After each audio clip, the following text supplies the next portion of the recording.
మీ అందరికీ నా హృదయపూర్వక వందనాలు. జీవము కలిగిన దేవుని పిల్లారా, తిరిగి మళ్ళా దేవుని యొక్క మాట ద్వారా మళ్ళా ఈ దినం, ఈ శనివారం దినం మీ అందరితో కలుసుకోవడానికి దేవుడు నాకు ఇచ్చిన అవకాశమును బట్టి వందనాలు. వినటానికి మీకు ఇచ్చిన అవకాశం బట్టి కూడా దేవుడికి వందనాలు తెలియచేసుకుంటూ, జీవమగలిగిన దేవుని పిల్లారా, ఇవాళ ఒక మంచి వాక్యాన్ని మనం ధ్యానం చేసుకుందాం. ఒక స్త్రీలుగా కుటుంబాన్ని కట్టుకోవటం, భర్తని, పిల్లల్ని, కుటుంబ వ్యవస్థని లేదా వంశాన్ని, కుటుంబ వంశాన్ని కట్టుకోవటము, లేదా మన చేతులతోని మనము మన కుటుంబాన్ని, మన వంశాన్ని శాపగ్రస్తమైన దానిలోకి తీసుకెళ్ళటం, దేవుని ఉగ్రత తెప్పించే విధంగా మన ప్రవర్తన కలిగి ఉండటము దేవుడు బైబిల్లో ఈ రెండు కుటుంబాలను మనకు పరిచయం చేస్తున్నాడు. ఈ రెండు కుటుంబాలు మన జీవితంలో మనం ఎలా ఉన్నాము, ఈ రెండు కుటుంబాల్లో ఏ కుటుంబం మనం అయి ఉన్నామనే దాన్ని గురించి ఇవాళ మనం ధ్యానం చేసుకుందాం. ధ్యానం చేసుకోబోయే ముందు ప్రార్థన చేసుకుందాం.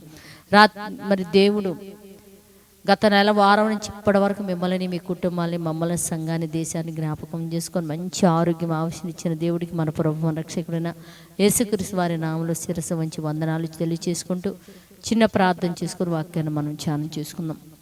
పరిశుద్ధుడా, జీవం కలిగిన మా పరలోక తండ్రి, నయనని కృప కలిగిన నామానికి వందనాలు తండ్రి. గత వారం నుంచి ఇప్పటి వరకు మమ్మల్ని, మా కుటుంబాన్ని, సమస్తాన్ని చల్లగా కాపాడావు. ఇదిగో తండ్రి, ఎంతమంది అయితే లైవ్ చూస్తున్నారో ప్రతి ఒక్కళ్ళని నైనా మీరు జ్ఞాపకం చేసుకొని బిడ్డల జీవితాలు మీరు చేసిన మేలులకు బట్టి వందనాలు తండ్రి. తెలిసి తెలియక మేము చేసిన ప్రతి తప్పుని, ప్రతి అతిక్రమను క్షమించి ప్రాణభిక్ష పెట్టి మళ్ళా నీ మాటలు వినగలిగే స్థితి గ్రహించగల హృదయం మాకు ఇచ్చినందుకు వందనాలు తండ్రి. చెప్పుతున్న నన్ను పరిశుద్ధాత్మ శక్తి చేత నింపి నీ పిల్లలతో మాట్లాడగలిగే భాగ్యముని గురించి సహాయం చేయమని క్రీస్తు పేరటి ప్రార్థన అడుగుతున్నాము తండ్రి, ఆమేన్. జీవమగలిగిన దేవుని పిల్లరా, మనం చూడగలిగితే సామెతల గ్రంథము 19వ అధ్యాయము 11వ వచనంలో ఒక మంచి మాట రాయబడింది, చూద్దాం. ఒకని సుబుద్ధి వారికి దీర్ఘశాంతం ఇచ్చును అని చెప్పాడు. అట్టివాడు తప్పులను క్షమించుట అట్టివానికి ఘనత అని చెప్పాడు. ఒకని సుబుద్ధి వానికి దీర్ఘ శాంతం ఇచ్చును అంటే అలాంటి సుబుద్ధి గల మనసు కలుగునేవాడంట తప్పులు క్షమించటం వలన అతనికి ఘనతను వచ్చును, ఆమెకు ఘనత వచ్చు అని రాయబడింది బైబిల్లో. అంటే సుబుద్ధి అనగా ఒక మంచి శ్రేష్టము, అమూల్యం అని కూడా అనుకోవచ్చు దేవుని పిల్లరా. ఈ సుబుద్ధి అంట ఒకనికి దీర్ఘ శాంతము కలుగు చేసిద్దంట. ఆ దీర్ఘ శాంతం కలగటం వలన తప్పులు క్షమిస్తామంట. దీర్ఘ కోపము కలిగి ఉంటే తప్పును క్షమించలేం, ఎమ్మటే కొట్టేస్తాం, ఎమ్మటే తిట్టేస్తాం, ఎమ్మటే ఏదో ఒకటి తీసుకుని వేసేస్తాం ఎదుటి వాళ్ళని. అదే దీర్ఘ శాంతం వలన దేవుని పిల్లలారా తప్పులను క్షమిస్తామంట. అట్టివాడికంట ఘనతకు కారణమైంది, ఘనతకు వస్తారు అని రాయబడింది అనమాట. మరి ఈ దీర్ఘ శాంతము లేదా దీర్ఘ సుబుద్ధి కలిగి ఎవరైనా ఘనపరచబడ్డారా? అలాగనే ఈ దీర్ఘ సుబుద్ధి ఇది లేక ఎవరైనా ఘనతలో ఉన్నవారు కూడా ఘనత నుంచి తగ్గించి ప్రమాదానికి వెళ్ళారా అనే దాని గురించి ఇవాళ మనం ధ్యానం చేసుకుందాం దేవుని పిల్లరా. ఒకసారి మనం చూడగలిగితే 1 సమూయేలు గ్రంథము చూడండి. 1 సమూయేలు గ్రంథం 25వ అధ్యాయంలో మనకి ఒక కుటుంబం కనపడేది దేవుని పిల్లారా. ఎవరంటే మనం చూడగలిగితే 3వ అధ్యాయము అబీగైలు అని ఒక వ్యక్తి ఉంది. ఏమండి, ఈ అబీగైలు కుటుంబ వ్యవస్థ ఎలాంటిదంటే, ఈ అబీగైలు ఎలాంటిదంట ఏమండి, ఈ స్త్రీ సుబుద్ధి గలదై రూపిసి అయి ఉండెను అని రాయబడింది. అంటే సుబుద్ధి గల వ్యక్తి అంట, బాగా అందము కలిగినంట వ్యక్తి అంట. ఇంకోటి ఏంటో తెలుసా, బాగా ధనవంతులంట.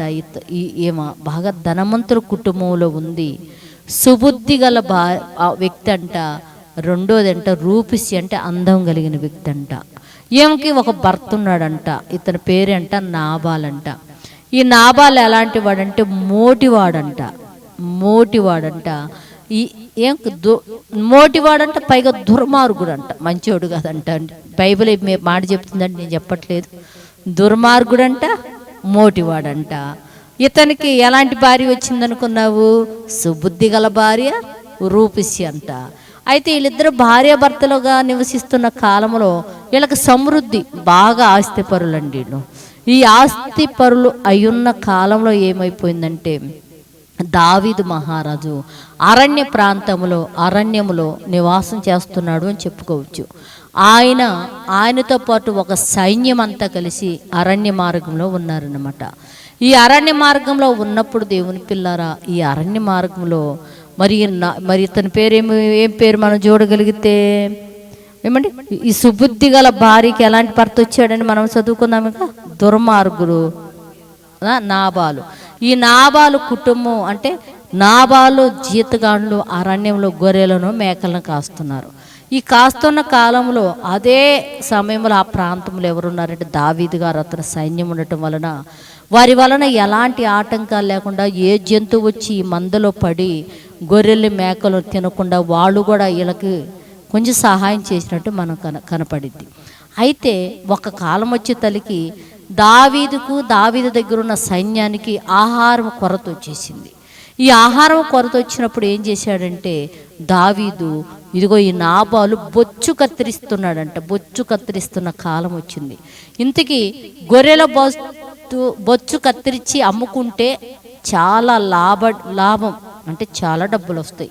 ఆ సమయంలో ఏం చేశాడంటే దావీదు, ఇదిగో నాబాలు దగ్గరికి వెళ్ళండి, అరణ్యములో ఇదిగో మేము మీకు చాలా సహాయం చేసాం, కావాలంటే మీ పనివారిని అడగండి, మేము చాలా సహాయం చేసాం, మీరు కాస్త తినడానికి మాకు ఆహారం దయచేయమని చెప్పేసి నాబాలను మీరు అడిగిరమ్మని చెప్పేసి మరి ఎవరు దావీదు గారు తన దగ్గర ఉన్న పనివారిని పంపించాడనమాట. ఈ పనివారిని ఇతని దగ్గరికి పంపించినప్పుడు ఇతను ఏం మాట్లాడాడు తెలుసా? దావీదు పనివారు వచ్చి అతని పేరు చెప్పి ఆ మాటలన్నిటినీ నాబాలుకు తెలియచేయగా అప్పుడు కూర్చుండగా నాబాలు ఏమంటున్నాడు, అసలు ఎందుకు దావీదు ఎవడరా? ఏమండి అసలు బాగా ఆలోచించండి. ఒక రాజును పట్టుకొని అసలు దావీదు ఎవడు? యెషయా కుమారుడు ఎవడు? తమ యజమానుడి దగ్గర నుంచి పారిపోయినోడా? వాడికా? అనేకులు ఉన్నారు, వాడికి నేను ఎందుకు ఇవ్వాలా? నా దగ్గర పనిచేసే వాళ్ళకి నేను ఇవ్వాలి, కానీ నా దగ్గర పనిచేసే వాళ్ళకి ఇవ్వకుండా ఆహారం తీసి ఎవడికో నాకు తెలియని వాడికి ఇవ్వాల్సిన అవసరత నాకు లేదని చెప్పేసి మోటిగా మూర్ఖంగా మాట్లాడాడు దేవుని పిల్లారా. ఎప్పుడైతే ఈ మాట తీసుకెళ్ళి దావీదు దగ్గర సైన్యం ఈ మాటలు తీసుకెళ్ళి దావీదుకి చెప్పిన మరుక్షణమే ఎమ్మటే దావీదు గారికి విస్తారమైన కోపం వచ్చేసి దావీదు ఏమనుకున్నంటే, యెహోవా జీవముతోడు తెల్లారే తలికి నాబాలు కుటుంబంలో ఏ వ్యక్తి కూడా బతికి ఉంటే యెహోవా జీవంతోడు బ్రతికి ఉండటానికి వీలు లేదని సైన్యాన్ని తీసుకొని అరణ్యంలో బయలుదేరాడండి. అంటే ఇంకా తెల్లారితే నాబాలు కుటుంబంలో చూడటానికి వ్యక్తి కనపడకుండా చంపేయాలని చెప్పేసి యెహోవా జీవముతోడని ఒక ప్రమాణం చేసి దావీదు మహారాజు బయలుదేరినట్టుగా మనం చూడగలుగుతున్నాడు.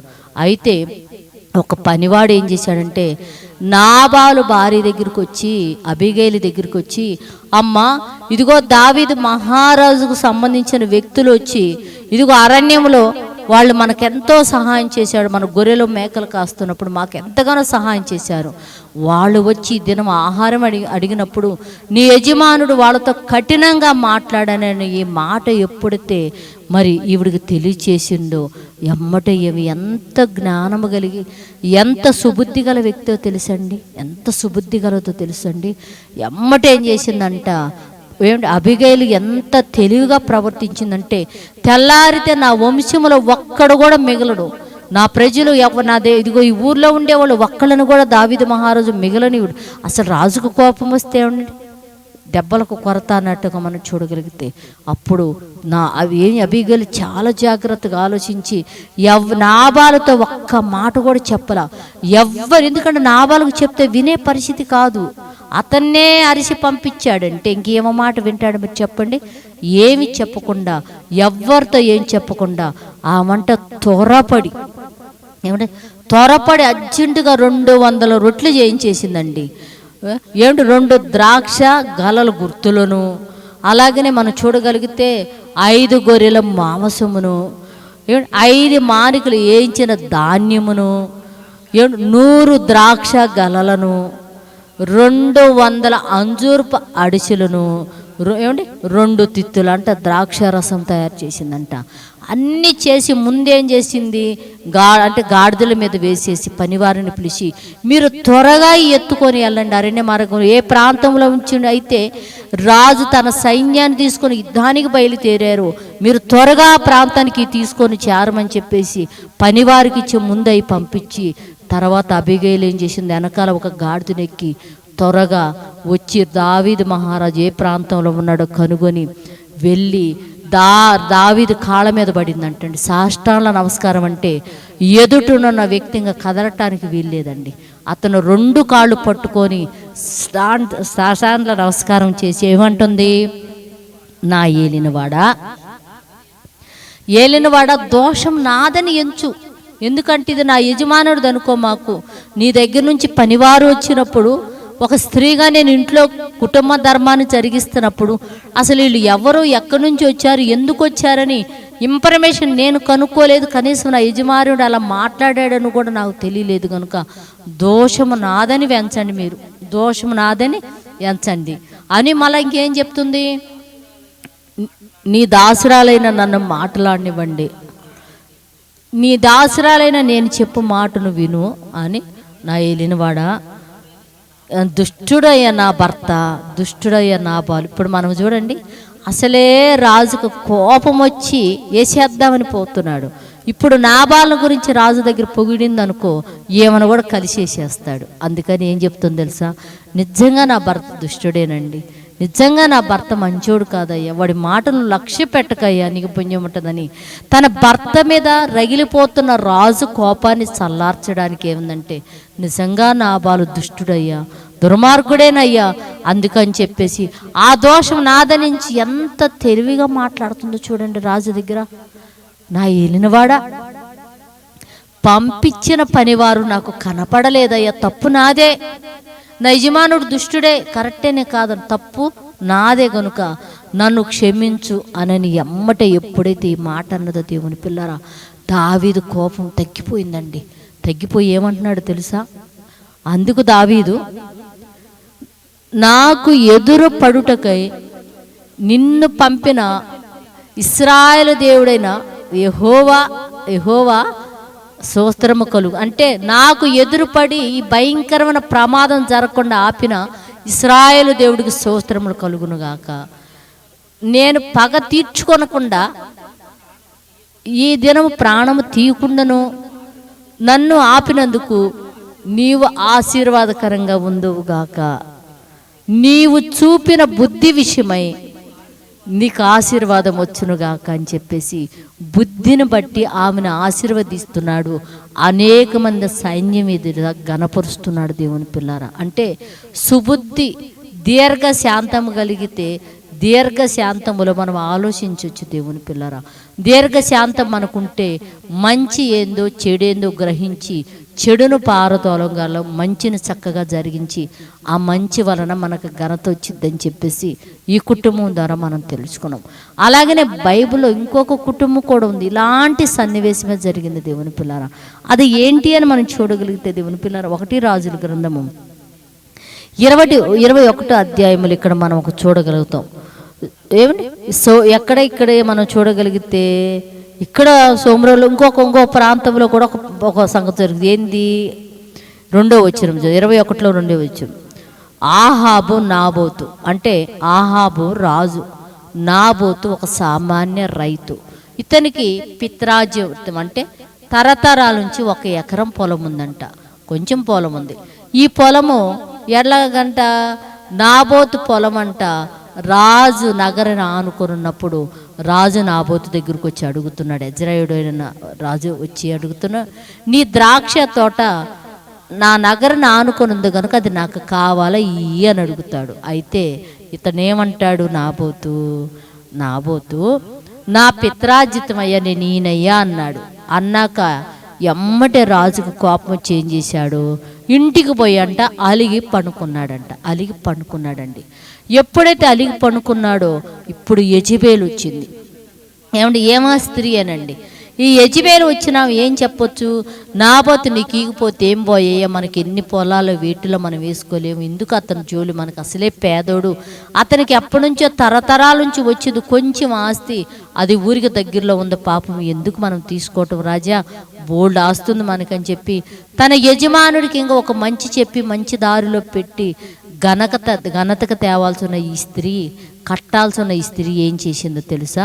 తన యజమానుడు మూతి ముడుచుకొని అలిగి పడుకుంటే, ఎందుకు అలిగి పడుకున్నావంటే, ఇదిగో నాబోతును నేను పొలం అడిగాను, అది నాకు ఈయనన్నాడు, నాకు బాధ కలిగింది అనగానే, ఎలా ఇవ్వడో నేను చూస్తాను, నీకెందుకు, నువ్వు అసలు అలిగి పడుకోవాల్సిన అవసరమే లేదు, లెగిసి అన్నం తిని నువ్వు సంతోషంగా ఉండు అని చెప్పి ఎంత భయంకరమైన ప్లాన్ వేసిందో తెలుసండి. నాబోతు రాజుని దేవుని దూషించాడని చెప్పేసి పనికమాల సాక్ష్యమును వాళ్ళని పెట్టి నాబోతుని రాళ్లతో కొట్టి చంపించేసేసిందండి. రాళ్లతో కొట్టి చంపించేసింది. నువ్వు మూతి పొడిచి పెట్టుకున్నావేంటి, నువ్వు ఆ తిని హాయిగా ఉండు, ఏం చేయాలో తర్వాత నేను చూస్తానని చెప్పేసి యెజబెలు ఏం చేసిందంటే, ఒక అమాయకుని ఏం చేసిందంటే, రాజుని దేవుని దూషించాడని పనికిమాల సాక్షులను పెట్టి రాళ్లతో కొట్టి చంపించేసింది. ఇది ఎవరికి తెలిసిందో తెలుసా? దేవుడు చక్కగా దీన్ని చూశాడు, ప్రవక్తను లేపాడు, లే నువ్వు లే, ఇదిగో నాబోతు పొలాన్ని ఏం చేశాడు, స్వాధీనం చేసుకోబోయాడు రాజు, కనుక ఇప్పుడు నువ్వు వెళ్ళి చేయాల్సింది, నేను చెప్పాల్సింది ఒక్కసారి చెప్పు అని చెప్పేసి ఇక్కడ మనం చూడగలిగితే దేవుని పిల్లల, అప్పుడు యెహోవాకు ఏలియాకు ప్రత్యక్షమే ఇలాగ సెలవిచ్చెను, నీవు లెగిసి సోమ్రోలో ఉన్న ఇశ్రాయేలు రాజైన ఆహాబు యొద్దకు ఎల్లు, అతను నాబోతు ద్రాక్ష తోటని ఉన్నాడు, అతడు దానిని స్వాధీనపరుచుకోపోయాడు కనుక అతను చూచి ఎలాగ చెప్పు, యెహోవా సెలవిచ్చినది ఏమనగా, దీనిని స్వాధీనపరుచుకునటానికి నీవు నాబోతును చంపించితివి కదా.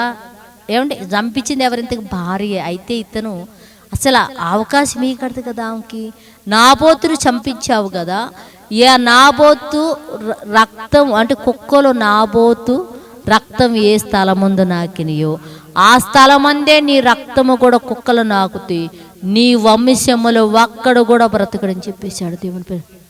ఏమండి, నీ సంతతి వారిని నాశనం చేస్తాను, ఎవ్వడు ఉండడు ఇంక నీ సంతతులు పేరు పెట్టడానికి కూడా నువ్వు అంటే. అబిగైలు చూడండి ఎంత జాగ్రత్తగా తన వంశాన్ని కాపాడుకున్న దీర్ఘ స్థితితో. మరి ఇక్కడైతే యెజబెలు అయితే తన కుటుంబంలో వంశంలో ఒక్కడు కూడా లేకుండా దేవుని ఉగ్రతకు గురై అంటే భర్తని చంపేసుకుంది, పిల్లల్ని చంపేసుకుంది, చివరికి తన మరణం అయితే భయంకరం. దేవుని పిల్లలారా, పైన అంతస్తుల నుంచి కింద పడవేయబడి చక్కగా గుర్రాల చేత తొక్కబడి కుక్కలు తిన్నట్టుగా ఆమె శవాన్ని మనం చూడగలుగుతాం దేవుని పిల్లారా. అంటే ఒక ఆమె తన సుబుద్ధి వలన తన భర్త మోటివాడైన దుర్మార్గుడైన భయంకరమైన రాజు కోపం నుంచి ఉగ్రత నుంచి తన కుటుంబాన్ని కట్టుకున్నట్టుగా రక్షించినట్టుగా మనం చూడగలుగుతున్నాం. ఈ సుబుద్ధి అనేది లేకపోవటం వల్ల ఒక స్త్రీకి తన యజమానుణ్ణి తన వంశాన్ని తన చేతులతో చంపుకున్నట్టుగా మనం చూడగలుగుతున్నాం దేవుని పిల్లరా. మన జీవితంలో కూడా సుబుద్ధి ఘనతకి కారణం దేవుని పిల్లలారా. ఏమండి, ఒకని సుబుద్ధి వానికి దీర్ఘశాంతినిచ్చి తప్పులు క్షమించి ఘనతలోకి తీసుకొని వస్తుంది ఆ వ్యక్తి. ఆ దీర్ఘశాంతం కానీ లేకపోతే భయంకరమైన ప్రమాదంలోకి వెళ్ళిపోతారని చెప్తున్నాను. మన ప్రియుడు మన రక్షకుడు కూడా ఎలాంటి వాడు తెలుసా? దీర్ఘశాంతము కలిగిన వాడు. అందుకనే మహానుభావుడు భూమి మీద ఉన్నప్పుడు మనల్ని రక్షించే విషయంలో దీర్ఘశాంతంగా కలిగాడు. మనల్ని పరలోకానికి పంపించే విషయంలో దివారాత్రులు దేవుడి పక్షాన్ని కూర్చొని ప్రార్థన చేస్తూ మొరపెడుతూ మనం రక్షిస్తున్నాడు. మరి ఈ మాటల్లో మనం ఎంతకీ సుబుద్ధి కలిగి మన కుటుంబాన్ని చక్కగా దేవుళ్ళు కట్టుకొని ఉండేవాళ్ళు ఉన్నామా? సుబుద్ధి అనే స్వభావం మన దగ్గర లేక మన వంశాన్ని మన చేతులతో మనమే నరకానికి పంపించుకునే వారిగా ఉన్నాము. ఒక్కసారి ఈ మాటల విషయంలో ఆలోచించి మీరు ఆలోచించి ఒక మంచి నిర్ణయం మీరు తీసుకోవాల్సిందిగా ప్రేమతో తెలియజేస్తూ ప్రార్థన చేసుకుందాం. పరిశుద్ధుడా, జీవము కలిగిన మా పరలోకపు తండ్రి నైనా అబిగైలు సుబుద్ధి గలదైన తండ్రి, భర్త మోటివాడును దుర్మార్గుడైనప్పటికీ తన వంశానికి ఎలాంటి ప్రమాదం లేకుండా కోపము, రాజు కోపాన్ని చల్లార్చి యెహోవా దీవెనలు, రాజు దీవెనలు పొందినట్టుగాను గణపరచబడినట్టుగా మేము చూస్తాము. నా తండ్రి నైనా జీవ గ్రంథంలోనైనా యెజెబెల్ అయితే తండ్రి నైనా ఇదే సందర్భం వచ్చినప్పటికీ నైనా తన యజమానుని, తన పిల్లలు, తన వంశాన్ని తన చేతులతోనే తన నాశనం చేసుకొని తనను కూడా మరణమైపోయినట్టు మేము చూస్తున్నామయ్యా. అలాగే మా కుటుంబాలు, మేము ఏ పరిస్థితుల్లో ఉన్నాం, ఎలా ఉన్నాం, మమ్మల్ని మేము పరీక్షించుకొని పరిశోధన చేసుకునే తండ్రి, మా కుటుంబాలు విశ్వాస జీవితంలో కట్టబడిన వారై నిత్య జీవానికి నడిపించుకుంటే భాగ్యం భూమి మీద ఉన్న మాకు అందరికీ మనం అడుగుతుందండి. ఈ కొన్ని మాటలు వింటున్న ప్రతి కుటుంబాన్ని మీరు ఆశీర్వదించండి, దీవించండి, వారి అవసరాలు అక్కర తీర్చండి, మంచి ఆరోగ్యం దయచేయండి, లేమిని తీసేయండి, సమృద్ధినిచ్చి నీ మాటలు విని మాటల ప్రకారం జీవితాలు ఉండటానికి సహాయం చేయమని మా రక్షకుడు నీ కుమారుడు యేసుక్రీస్తు వారి నామములో ప్రార్థన అడుగుతున్నాం తండ్రి, ఆమెన్. మీ అందరికీ నా వందనములు. మరి ఈ మాటలు మీరు వినండి, అనేక మందికి మీరు తెలియచేయండి. ఇంకా ఎవరైనా నా ఛానల్ మీరు సబ్స్క్రైబ్ చేసుకోకపోతే జూడిత CGCR నా ఛానల్ మీరు సబ్స్క్రైబ్ చేసుకొని మీరు వినండి.